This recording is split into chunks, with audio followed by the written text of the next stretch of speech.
పసుపు కుంకుమ పెట్టి ఉడి బియ్యం పోయరే, పచ్చని గాజులేసి ఉడి బియ్యం పోయరే.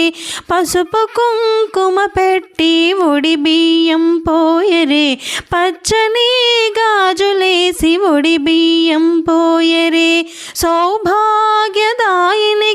ఉడి బియ్యము, పరమేశ్వర పట్టపురాణి కొడి బియ్యము.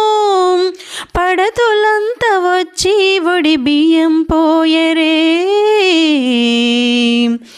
ఉడి బియ్యం పోయరమ్మ గౌరీదేవికి, పరమ పావని అయిన పార్వతమ్మకి. పోసేవారు పొయ్యండి ఉడి బియ్యము, చూసేవారు చూడండి ఈ పండగను. పోసేవారు